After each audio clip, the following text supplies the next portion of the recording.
ক্ষিতীশকে তার সমস্ত অপরাধে শাস্তি দিল গীতা। হ্যাঁ বন্ধুরা, আপনারা ঠিক এমনটাই দেখতে পাবেন গীতা এলএলবি ধারাবাহিকের আজকের পর্বতে। বিস্তারিত জানতে ভিডিওতে একটি লাইক দিয়ে শেষ পর্যন্ত দেখতে থাকুন।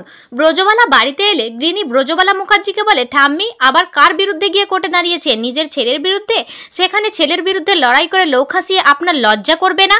আপনার তো বয়স হয়েছে, নাকি বুড়ো বয়সে ভীমরতিতে ধরেছে? তখন প্রলয় মুখার্জির স্ত্রী বলে, আপনি কোন সাহসে ওই হাতটি গীতাকে দিয়ে এসেছেন? আপনি হাতটা ফিরিয়ে আনবেন। তখন ব্রজবালা মুখার্জি বলে, বয়স হয়েছে, তবুও আমি নিজের পয়সায় নিজে এখনো খাই, কারোর ওপরে আমি নির্ভরশীল নই, তাই এইভাবে চোখ রাঙিয়ে আমার সাথে কথা বলবে না। তখন গিনি বলে, তাহলে আমিও আপনাকে বলে দিলাম ঠাম্মি, ওই আশীর্বাদী হার আপনি নিজে আমাকে পরাবেন, আর সেটা যদি না হয় তাহলে আমার নামও গিনি মুখার্জি নয়। তখন ব্রজবালা মুখার্জি বলে, স্বপ্ন দেখা ভালো, কিন্তু ছেঁড়া কাঁথায় শুয়ে নয়। অন্যদিকে দেখা যায় চন্দ্রনাথ বাবু কাঁদতে কাঁদতে গীতার কাছে এসে বলে, গীতা দেবী, ক্ষিতীশ আমাকে খুব মেরেছে, আমাকে বলেছে আমি যেন কোর্টে আর কোনোদিনও না যাই। গীতা বলে, চন্দ্রনাথ বাবু আপনি কাঁদবেন না, আপনার সাথে ওরা যা যা করেছে জিএসটি সমেত আমি ফেরত দিয়ে দেবো, প্রমিস করলাম আমি আপনাকে। ও ভুলে গেছে যে কোর্টের ভিতরে আমার মুখ চলে আর কোর্টের বাইরে চলে হাত।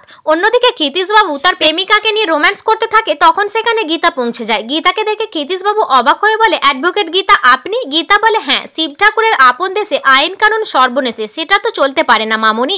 নিজের বউকে খুন করে একেবারে প্রেমেরও ভেসে গেলে কি করে হবে ক্ষিতীশ বাবু? তখন ক্ষিতীশ বাবুর প্রেমিকা বলে, ইউ গেট আউট, পারমিশন ছাড়া আপনি ভিতরে ঢুকলেন কি করে? আপনার নামে আমি কেস করব। গীতা বলে, থানায় তো আমি জানিয়ে এসেছি ক্ষিতীশ বাবু। এরপর গীতা চন্দ্রনাথ বাবুকে ডেকে ক্ষিতীশ বাবুর গালে দুটো চড় মারায়। তো বন্ধুরা, ভিডিওটি এই পর্যন্ত। ভিডিওটি ভালো লাগলে একটি লাইক আর চ্যানেলটিতে সাবস্ক্রাইব করে দেবেন। ধন্যবাদ।